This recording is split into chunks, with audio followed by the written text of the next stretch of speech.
Hello, good morning, and welcome to the Good Morning Education Show. And we are excited to be here today on the show. Interestingly, we've had some days where we've not been able to broadcast, thanks to disruption in technology and connectivity. But we are here, and we will always remain, diligent and dogged to be here to bring the show to you. My name is Rotimi Itayo, and I'd like to welcome one of our analysts, Olushola Olumide. Good morning. Welcome to the show today. Good morning, Rotimi Itaya. Good morning to our tribe members out there. Great to be here this morning. Yes, and we're excited that we'll be talking about something quite interesting, which also heralds the announcement of of your upcoming book. We're talking about the power of the mind today, and before we get into the main crux of the conversation, would like to just start with the headline news, and from there we will now continue with the conversation of the day. I'd like to welcome Gideon Essien. Uh, Thank you for joining, and good morning to you. And I'd like to also welcome Princess Eze. Good morning. Thank you for joining. And everyone who is joining us from across the world, please do let us know where you're streaming from, your location, and we'll be excited to welcome you to the Good Morning Education Show. The Good Morning Education Show it's a show that takes place between Mondays to Sundays, 8 a.m. to 9 a.m. on Mondays to Fridays. Saturday is the weekend special, and we have it on by 9 a.m. to 10 a.m. And then Sundays we have 5 p.m. to 6 p.m. And right now, we will be starting, and I would like us to treat the first headline. Quara sanctions 9 principals over illegal levies collection. This is coming from Punch newspaper. Mr. Olushola, do you have something to say about this? Yes, I think it's a good thing. I think the government had done because there are rules, there are regulations, money to take, money not to take. And of course, the issue of illegal fee has been something that have been sought to over the years, going on in the name of one thing or the other, different nomenclatures being given to different things in order to gain money. Probably even the same thing with different tag. So I think it will serve as deterrent to others, and they will now realize that this is what to do, this is what not to do. And in any case, if there is anything that appears to be very important to the life of the student, I think there is a channel to go through and they look at it, they vet it, they can say, okay, this is okay.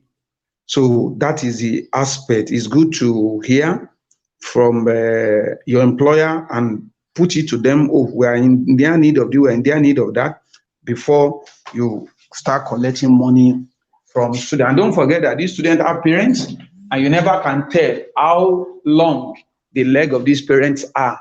What you do here can go ahead of you miles away to be heard up and down. I think it's a, I would say it's a good update for others to learn, not just to exploit students in the name of collecting fees. Thank you.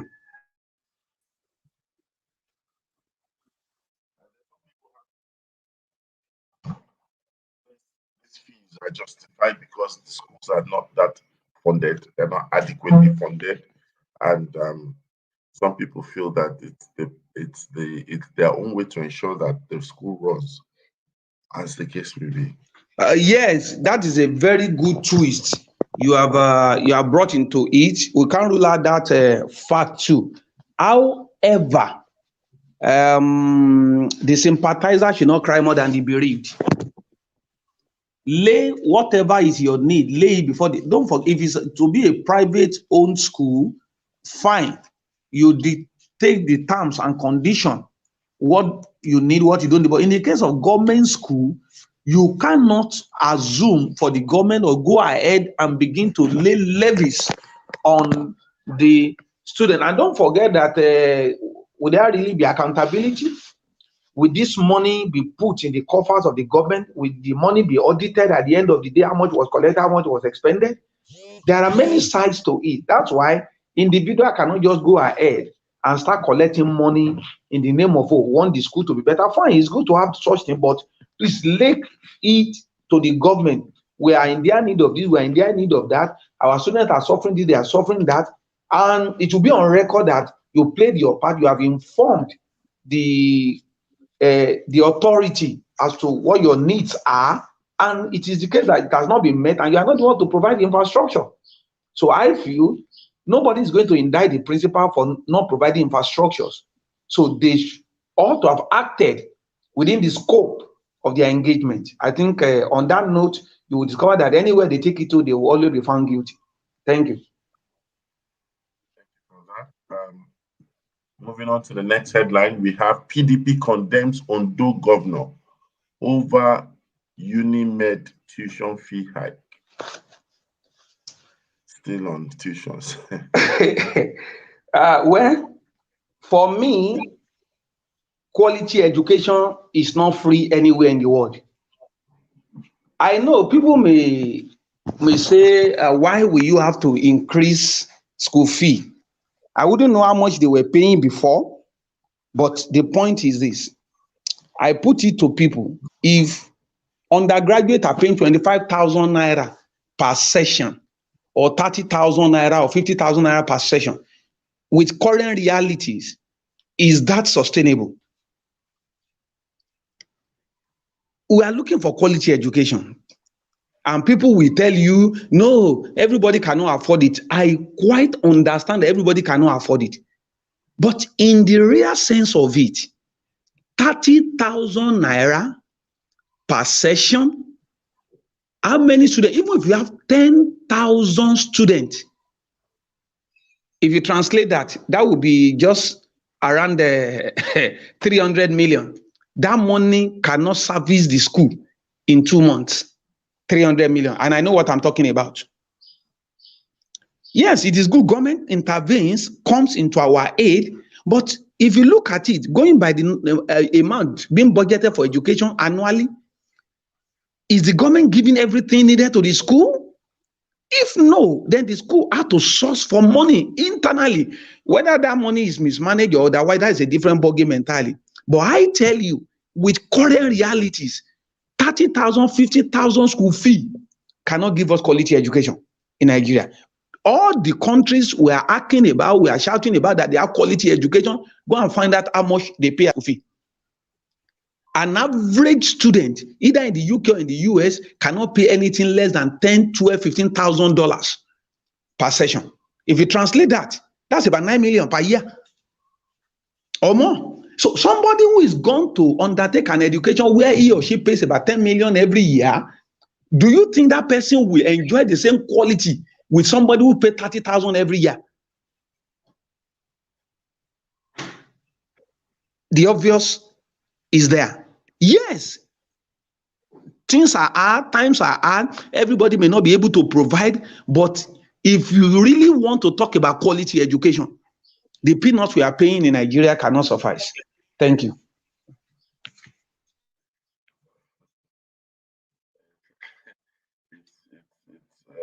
It's almost like it's a situation like you're having to be in between the devil and the blue sea, because the truth of the matter is I find a reality that's quite worrisome here, where it's like we are talking about education outside the context of our reality.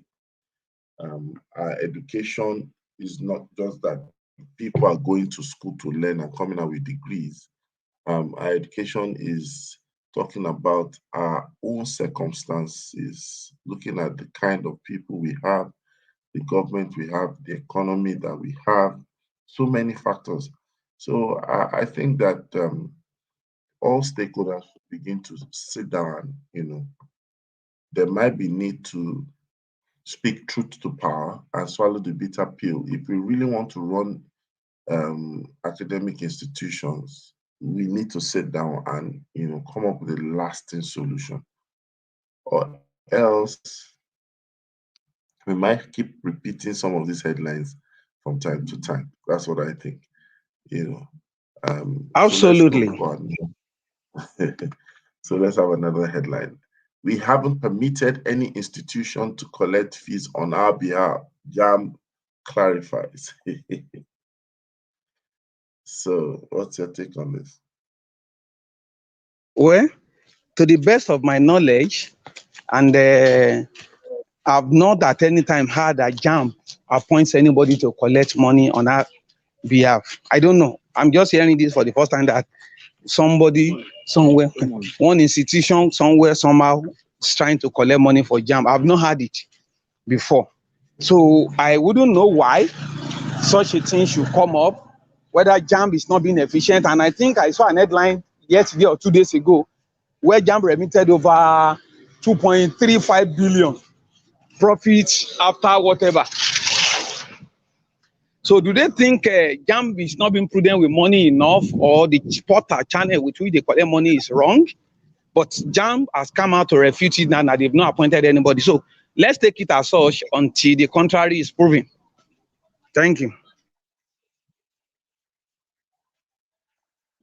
Because the statement signed by Dr. Benjamin Fabian, the board's director of press, said JAMB has received complaints from parents and students that some institutions were collecting money ranging from 10,000 to 80,000 from candidates reportedly for the processing of late or irregular admission. Oh, okay. That is a different dimension to it. Also, I want to use this also to serve a sort of note of warning to the general public, also to be very wary and very careful. You know, at times, the site could be cloned. Yes, the site could be cloned in a way that it brings up JAMB, only that they add 1 or 2 things to it, but once you see JAMB, you settle for it. Whereas people will continue to remit money, not knowing that they are remitting money to the wrong hands. At the end of the day, they will say they pay to JAMB. JAMB will say, sorry, we never received your money. And that will, so the people should be very wary and careful of scammers. So be very careful, go to where you trust, they can help you do the payment and registration. But the case of late registration and late admission, Rotimi, this is Nigeria. Anything can happen. Yes. However, you know, there is a way people capitalize on the loophole of a system. Yes. It will be difficult for a complete stranger who has nothing to do with JAMB to know the modus operandi of JAMB. Yes. Some people, we can't rule it out. We can't say it is not possible. This is Nigeria. People sabotage process. People who knows the ups and downs, the rising and the sitting down of a system, at times they will be the one telling people, don't worry, things will happen. Before now, we have had cases where somebody will not even write JAMB and he will have 300 as score. Some people are behind it. And as long as it's working, patronage will continue.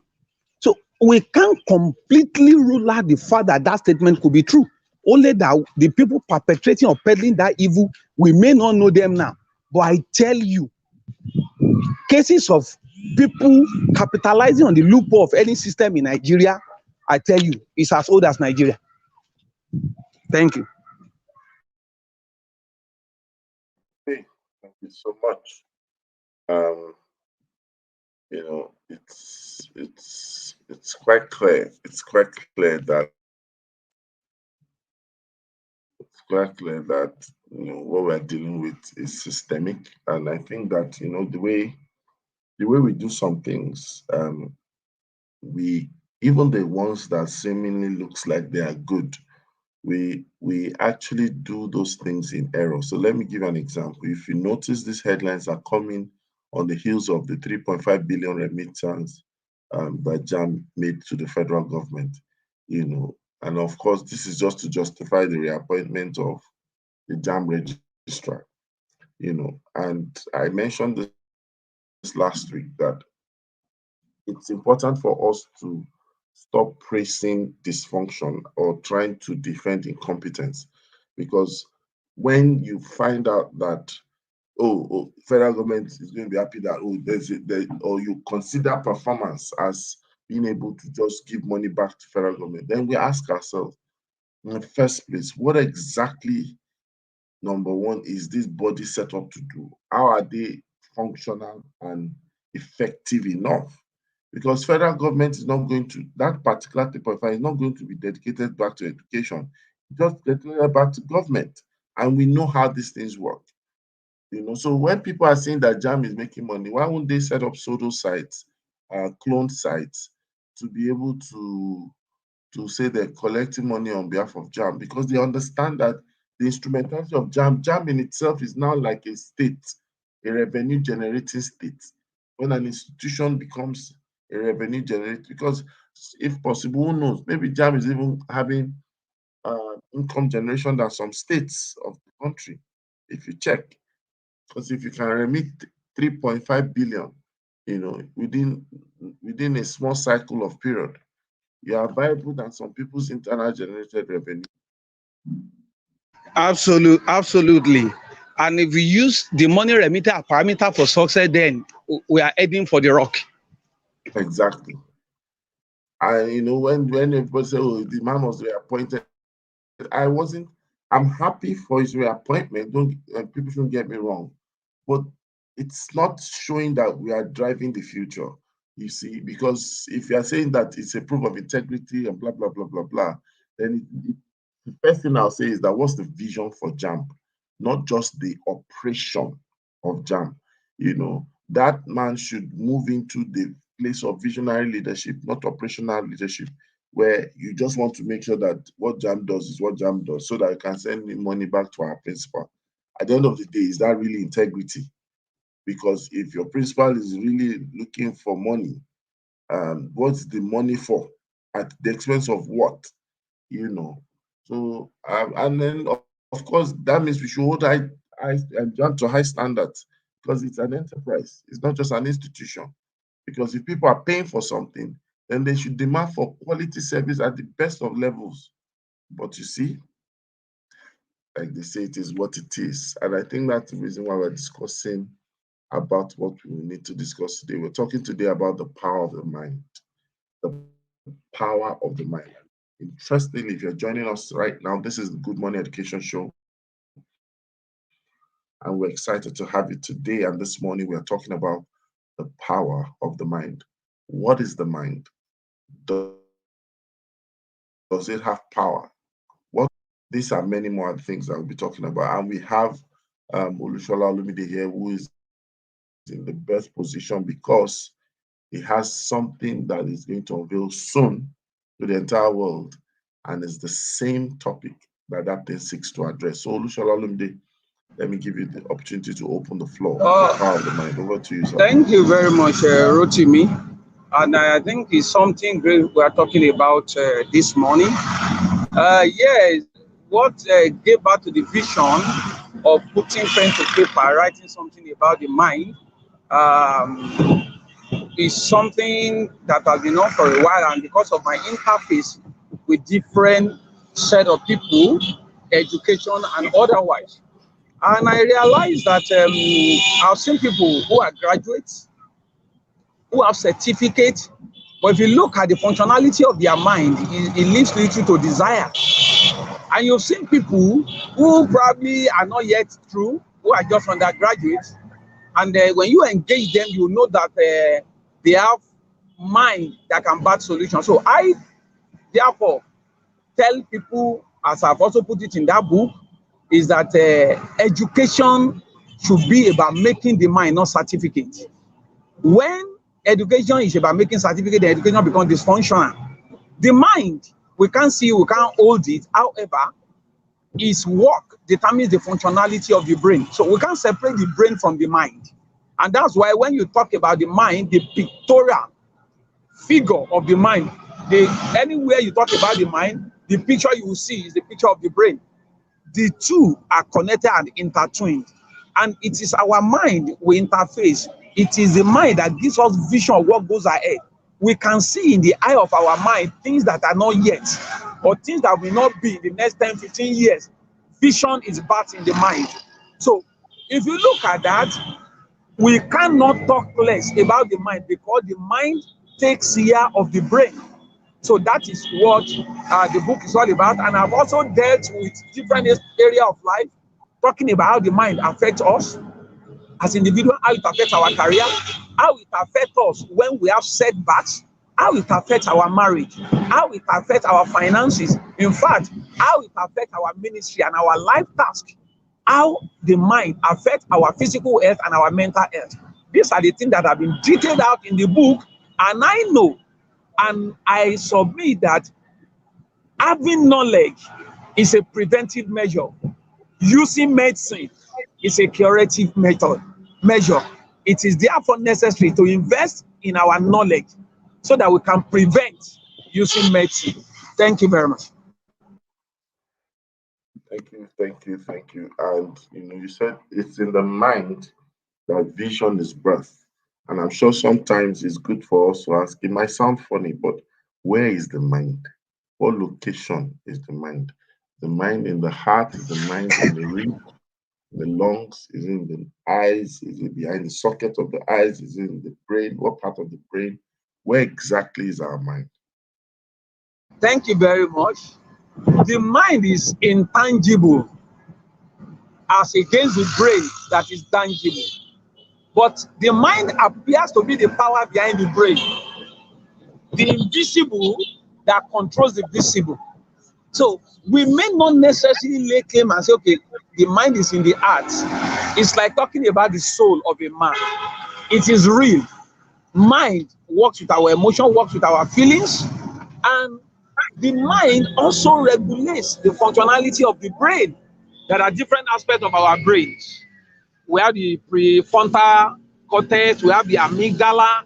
These are parts of the brain that can be seen, that can be touched, and there are neurons that runs through our brain. Those neurons cannot be seen. That is where the mind comes in, and yet those things are working. So we can't lay hand on our mind just like we can't lay hand on our face, but it is real. So the mind is the invisible aspect of the visible brain, and both of them work together. Thank you. Thank you very much. And it's important for people to also understand, since we're talking about the mind, the power of the mind is the emphasis here. You also said, and I repeated that after, that the mind is the power behind the brain. It's intangible, but you still see its connectivity in the tangible brain, which brings about a lot of things. Now, so in context, bringing it back to the way we see our world, it means that the development and improvement and performance that we most times seek, right? We can trace a major part of the making, the making of a person, the making of a new person, the making of an organization, the making of a new organization, the making of a sector, the making of education, the making of a great teacher. There is a place and a part that the mind has to play. And I'd like you to address that, for our audience to understand that, sometimes it sounds almost like a cliche where people begin to say that, mindset has to be, mindset. How does this relate? That when you want to birth something, no matter how articulate about how you are articulate about the matter you want to birth, the mind must be an accomplice to achieving it. Thank you very much. Like I said, the mind is a tool, is something very powerful and efficacious. Incidentally, the mind, the shaping of the mind has to do with what we see, what we hear, the environment we grew up in has a lot. When a child is born, that child is like a clean slate. That is why if a child is born in the East and he grew up in the East, he learns the Igbo language. He may not know how to speak Yoruba or Hausa. The same child, if they are two, he carry one in the West or the other one will learn how to speak Yoruba or Hausa without knowing how to speak Igbo. So the environment shapes us. There are It's like there is a bin or a basket somewhere. You go, you drop something there. You go, you come back, you drop something there. You go, you come back. These are some of the things that shapes our mind, our worldview, our perception, our attitude. All these things are ingrained in our mind. Now, when we're talking about parenting solution, I remember one of the sessions we had that the way forward is the person himself. No matter what you do, if your local of control is without you, there will be problem. You must think through. It is the decision you make on your own. That brings me to what we call intellectual humility. There is a concept called intellectual humility. It means ability to realize that your options, your decisions, your thinking may not always be right. When we interface with other people, what did we see? When we read books, what can we see? When we interact with professional colleagues, what can we see? That is why two people can go to the same school, graduate from the same class, and they batch different solutions. It is a function of the mind. The mindset is so much that, in fact, Rotimi, do you know that the mindset is so strong that the mindset can hold God to ransom in our personal life? That mindset is as serious as that. That God Almighty is even saying, do something. But because your mindset reveals to you that no, things are not being done that way. Even though you cannot prove why the things you are doing are being done the way it is done. Only that it has been handed over to you over the ages. And of course, a lie often repeated can appear true. Until we come to the point where we begin to challenge our own perspectives. We challenge the decision. We challenge our thinking process. Our mind is not going to work. The mind is like a muscle. You have to flex it. You have to expand it like a rubber band. You may not know the gravity or the extent to which that rubber band can stretch until you begin to stretch it. When we don't use our mind, every other thing we do will be under performance. So that is why the first thing is to optimize our mind through reading, through listening to educative program, through hearing from people who know better, who have gone ahead of us, people with holistic view, through doing research. They say observation is the mother of every invention. What can we see? What can we hear? Where are we part-time? Who are the set of people we are engaging with? Some people are just living for 30 days. Let me collect my salary. They don't want to go the extra mile. Some, this is November now. How many books have you read this year? Just as you feed your body with food, reading, listening to intellectual discourse is the food for the mind. It shapes you, it widens or broadens your scope, and it gives you a vision of the future that not yet is, but you can craft it in your mind. That's what to say to that. Thank you. Thank you for that. And really, so we also make it more applicable. Let's bring the power of the mind to our audience. Let's bring the power of the mind, starting with teachers and educators. Let's bring it to them. Let's make them realize the power, and I want you to, to say, and that's, I'm sure, why you wrote that book. What's the vision behind the power of the mind? I mean, the book this time around, right? Thank you very much. The reason why the book was written is to make us do away with attitudes, with behavior, with perception, with thinking that are anti-progress. I told you earlier on that the book is in 8 chapters. I spoke about how the mind affects us in our relationship, how we deal with setbacks, how we deal with our career. Of course, research have found out that emotion drives people and people drive performance. It's also talk about our marriage. Yes, I needed to do a lot of stuff in that area because of my involvement in counseling, in therapy. So I needed to bring the issue of marriage into it. And I've, of course, had to deal with a lot of clients And somebody will tell you a very good example now. You are asking somebody, hello, I have a better offer for you. How much are you earning? I said, well, I'm earning 50,000. I said, there is another job somewhere where you'll be paid 200,000. He said, what's the name of the organization? You mentioned the name of the organization. What and what am I supposed to do? You reel it out, and the person first, can I really do this thing? He's afraid. Then the person will not tell you he's afraid. Tells you, and actually, I don't feel like relocating for now. If you don't see through that it is the fear keeping that person down, there is no amount of even prayer you want to do to help that person, because that person is afraid. His mind is closed. So we're trying to, as human beings, we are work in progress. Everybody needs adjustment and improvement. So the purpose of the book is for you to see yourself in the mirror of where you are now, why you are where you are now, and what you can do to improve and go to the next phase. Of course, there are great achievers in the world. It's not because they have 2 heads. In fact, it's not even because they are more ingenious. But possibility is seen in the mind first. Also, impossibility is seen in the mind first. So on that parameter, so I look at it from our career. How can we, especially as educators, some believe that teachers' reward are in heaven. And that's why you go to some places, they tell you, after all, are you not just a teacher? And do you know there are teachers who live with that mentality? Some of them don't believe that somebody can offer them 500,000 as monthly salary. They see it as something impossible.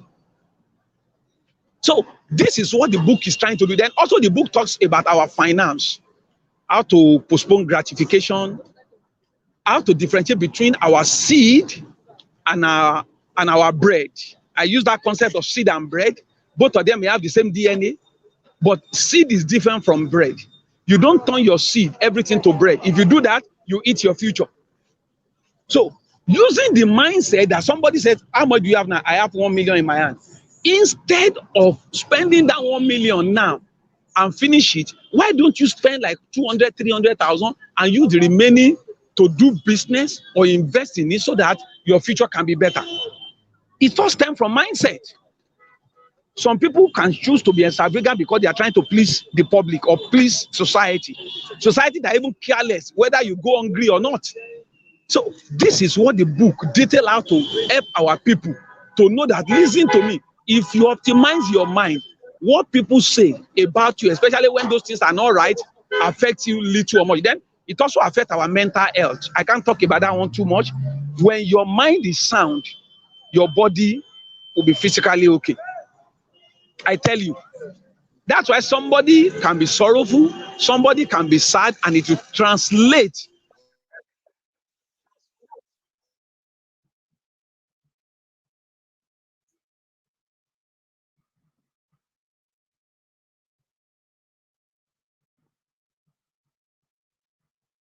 Hello? It will translate into malaria.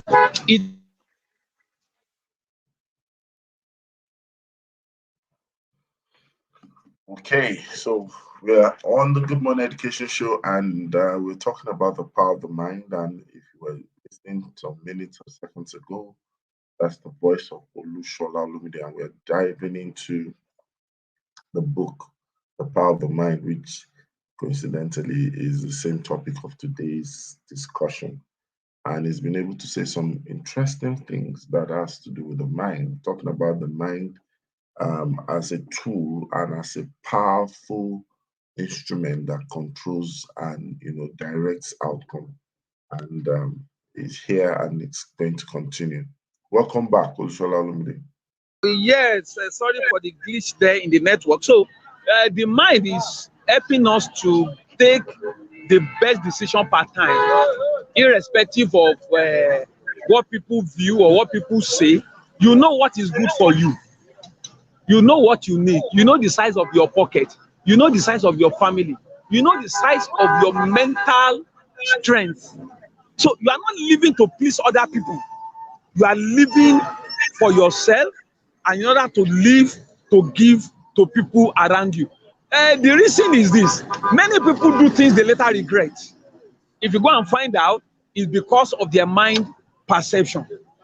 Yes. A lot of people run into wrong marriages. Some go into job that is toxic. I still told somebody who consulted me lately. He said, even my boss, she will just talk to me anyhow because I'm not yet married. I said, my dear, resign.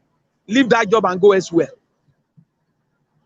And you know, there are people, because of what is said against them, it affects their thinking, it affects their mind, it even affects their productivity. But when you are strong in your mind, little thing affects you. Also, in that book, I spoke about recovering from setbacks. Yes, things has gone wrong. It is the state of the mind that will determine how long or how short it will take for you to recover. It's not your level of education. It's not how many certificates you have.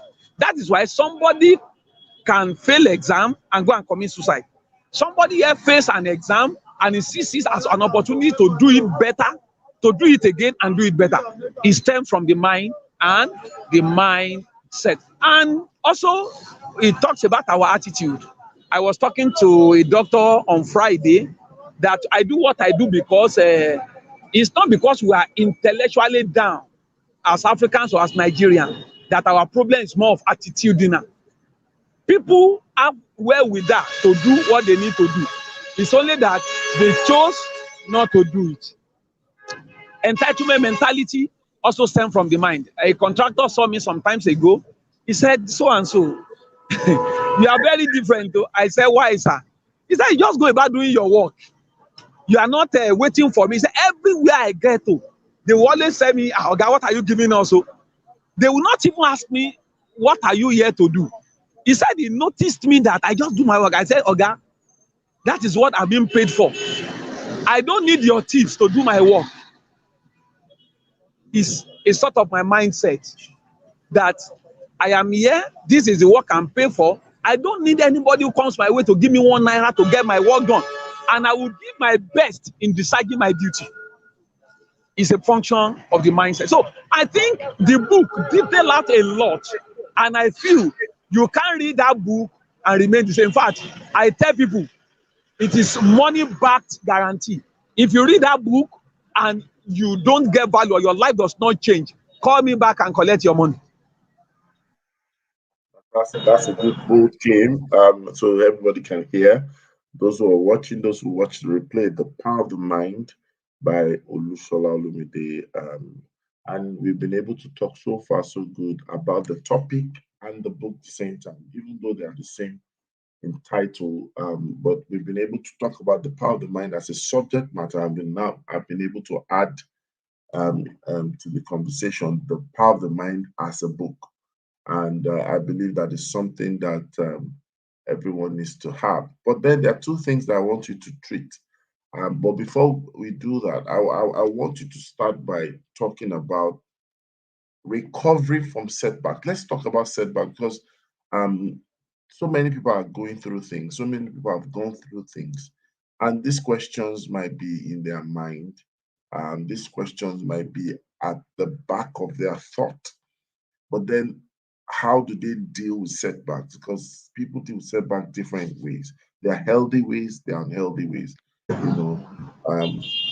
We'll also talk about the book launch and how to pre-order before that day and all that. So before we do that, I'd like us to just go on a short break and then we'll be right back. Don't go anywhere, everyone.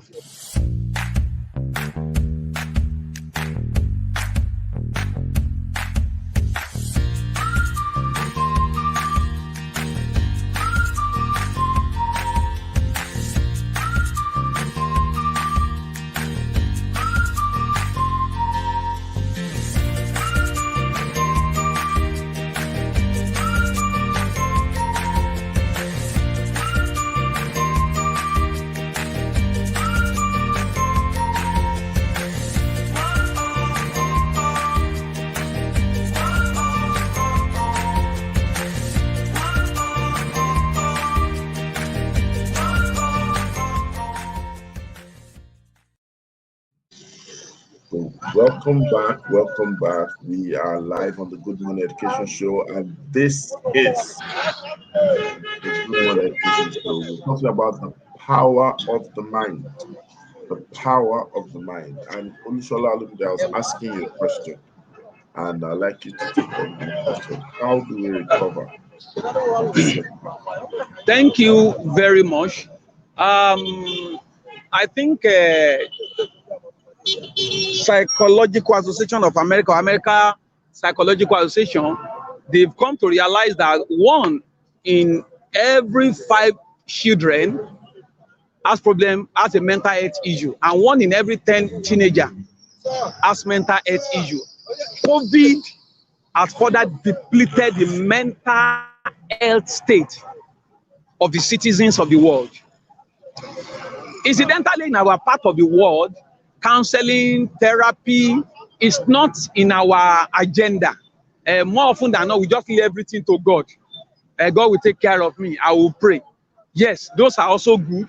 However, counseling therapy has its place. Now, setback, like I said, one of our sessions last week, like life is unfair to everyone.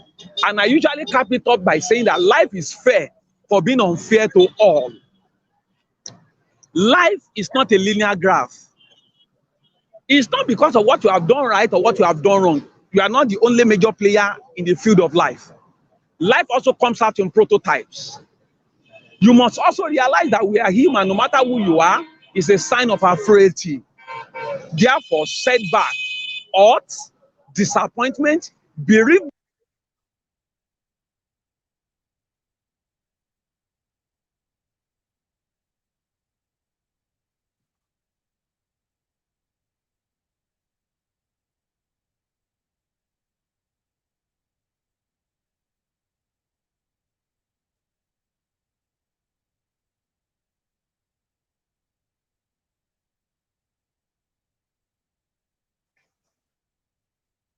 Hello, are you there?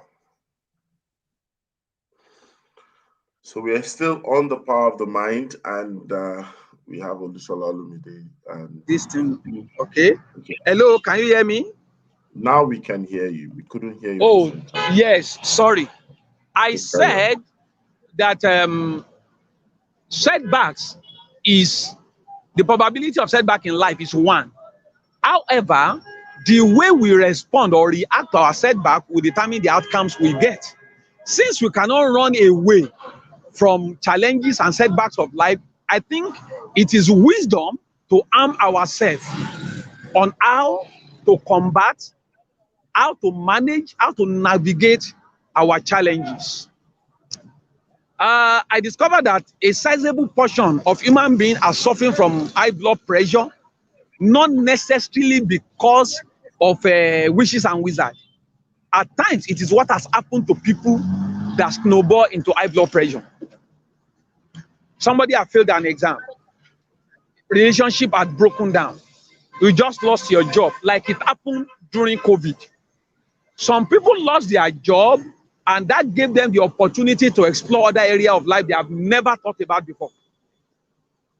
Meanwhile, some people lost their job only for them to write letter to their wife and say, sorry, take care of the children. I've gone to jump into the lagoon. So you discover that the challenges is a common denominator. It's a constant. Meanwhile, our reaction is a variable. And that variable added to the constant will give you the outcome of that equation. When things go wrong, don't go wrong with them. Do you know one thing? When things go wrong, ask yourself, there are 4 options to every human being when there are challenges. Number 1, maximizing the maximum. Number 2, maximizing the minimum. Number 3, minimizing the maximum. Number 4, minimizing the minimum. Those are the 4 options in every situation you find yourself in life. I've lost my job. What else can I do? Okay, I can read, I can write, I can speak. Okay, do I need to go and learn any other skill? Do I need to upgrade myself? Okay, I can go and learn social media marketing.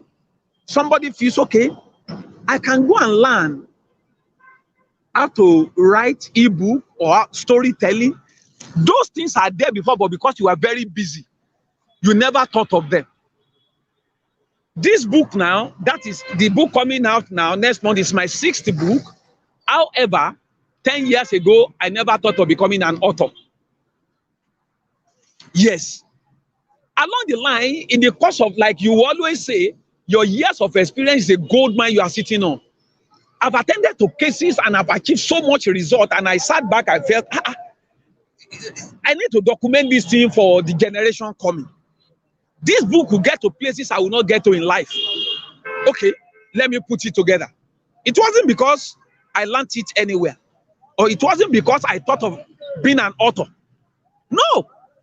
Now, I now see myself and say, okay, here is a challenge. That also reminds me, I met a young man. That man, well, his case was what threw me into the stream of emotional intelligence. He had 360 in JAMB. At the end of 100 level, he had 321 in JAMB, rather 321. At the end of 100 level, he was on a CGP of 4.89 on 4 scholarships. When I met him, he had become a carcass of his old self. Because he had a disagreement with his father, he didn't go to class for the next 3 semesters. He was a genius par excellence, but his IQ couldn't help him. And that is the place of emotional intelligence, EQ, and mind optimization. As intelligent and as brilliant as that young man was, he couldn't handle his crisis. And his crisis crushed him. The day I met him, it was a beautiful Wednesday afternoon. On the 11th of June, 2014, I can't forget in my life. I looked at him after narrating his ordeal. Then I lifted up my eye. I looked into his eye. I said, young man, I sympathize with your case, but let me shock you that I lost my father when I was 10. And it was few days to my 13th birthday, I lost my mother. So practically, I've been an orphan before I was 13 years of age. His eyes just opened. It was like the scale in his eye fell off. He looked at me and said, is that so? I said, it is so. I said, do you know that I had every right to have committed suicide, even as a teenager? I said, if I committed suicide, my path would have been erased from history. You will not meet me here today. That was the cure he needed. Do you know that? I took him back home. His father looked at me and said, sorry. Hello, sir. What did you use for this boy? I laughed. I didn't use anything. I just needed to open his mind to the reality of the times. That was how he was cured. There is nothing that happened to you that has not happened to anybody before. I tell you, if you have high blood pressure, if you become an inpatient in psychiatric hospital, you have only compounded your own problem. There are people who have suffered worse things than you have suffered. You have lost your job. Please seize as opportunity to bounce back. Go and retool. Go and reskill, upscale, and upgrade yourself. Prepare a new CV and go out again. What are the things needed in the industry that you don't have? Go and learn them and be a better person. When you be a better person, I tell you, you will deliver value. When you deliver value, you become sought after. When you become sought after, you make money. Thank you very much. Wow. The conversation is just getting, increasingly, how do I put it, insightful and engaging. And I hope a lot of people listening to us today are getting value. Before we go on the nuggets and all that, I would like to stress it that the power of the mind is not just a topic. It's also it's shared with us graciously and gracefully, and that it's going to be both ebook and audiobook. And the pre-order period is starting already last week, Friday, November 5th to Sunday, December 5th. This is what you can do. You can order right now through the pre-order period. Follow the link now to get your copy. That's bit.ly/activated mind in uppercase, activated mind, and you will be able to make your pre-order other. And I think that we need to, congratulate you for taking our time to take issues and take knowledge from these issues to address the ills of people and society. That's what solution truly is. Because a lot of times we still find that people repeat the same thing, and it's because they don't have a documented path or solution to find a better way. Now let's take a bit of time. I know we have a very short time left. We're talking about the power of the mind, right? How can we get people to realize that their mind is what's stopping them? How can we get people to see the sabotaging realities that they made for themselves? I've seen so many people stand in their own way of progress. And when you're trying to tell them, when you're trying to open their eyes to see, it looks like you are the monster. And they feel that what's all the fuss about? Why all this stress?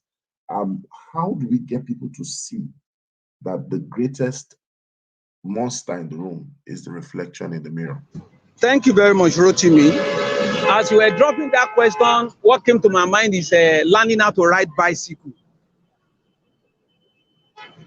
I could remember my own experience. I fell down a couple of times.